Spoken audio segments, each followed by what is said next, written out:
It's only very recently, say in the last 20 years, that we've been willing to accept that biology may drive our destiny, especially in the area as important as love.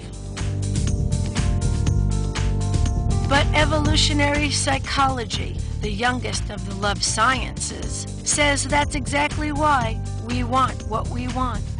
According to scientists like David Buss, our deepest desires have been hardwired into the design of the human mind over hundreds of thousands of years. So when these scientists say there's a reason that men want women, but women want relationships, it's not just Mars and Venus, it's Charles Darwin. I view Charles Darwin as the very first evolutionary psychologist. In fact, Darwin said in 1859 in Origin of the Species that at the end of Origin, he said, in the future, psychology will be based on a new foundation, and that foundation will be evolution by natural selection. The law of natural selection, inspired by these inhabitants of the Galapagos Islands, may be the brutal basis for a different kind of dating rules. That is, the more successful maters will be the ones to pass on their genes. So if each generation is the product of the best maters, life boils down to the survival of the sexiest.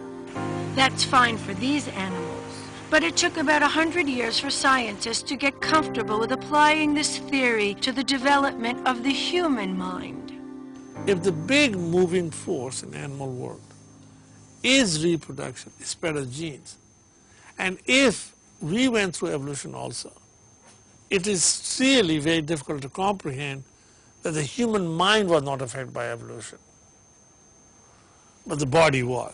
Dev Singh is an evolutionary psychologist at the University of Texas. So what evolutionary psychology basically does is to say, what are the mental designs and how do they get expressed? One way scientists thought the designs might be expressed was mate choice. In 1989, David Buss published a survey of 37 different cultures and found that indeed there were some universals in human mating. Strong evidence of universals in the design of the human mind. What we found is that women placed a greater premium on resources and, perhaps more important, the qualities in a man that lead to resources over time. So these are things like a man's ambition. Women don't like to marry slackers. They like a guy with goals, with drive, with high social status, a guy who's intelligent, a guy who is somewhat older than they are.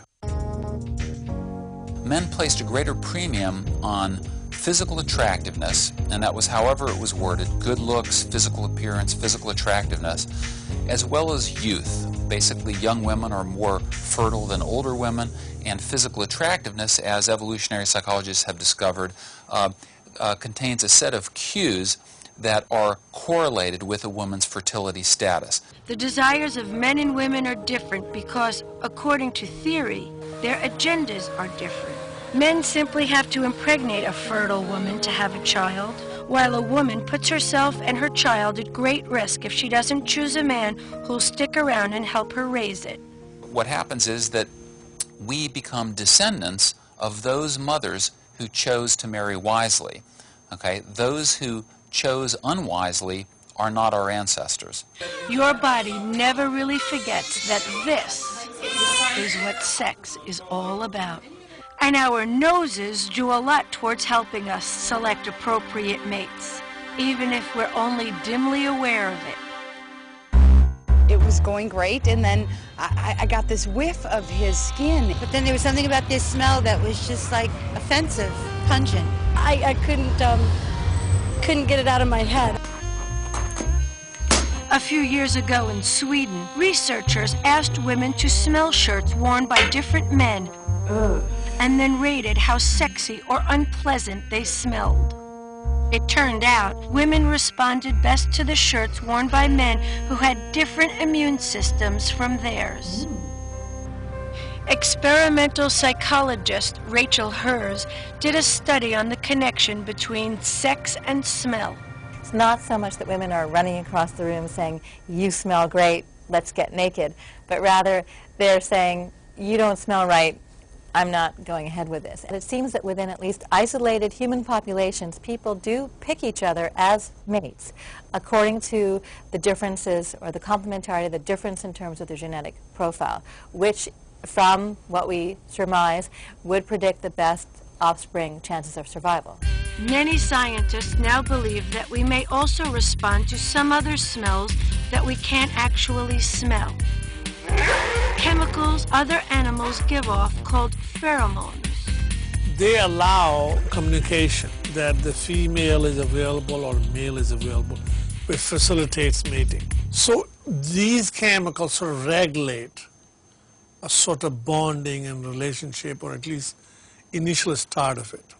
Neuropsychiatrist Clive Jennings-White thinks pheromones exist in humans as well. We have two different sensory systems in our nose. One is the sense of smell, and the other is the vomeronasal system, which is the one that's geared more towards the pheromone detecting. The nerve leading to the brain from this organ goes to a different part of the brain than the nerves originating in the sense of smell.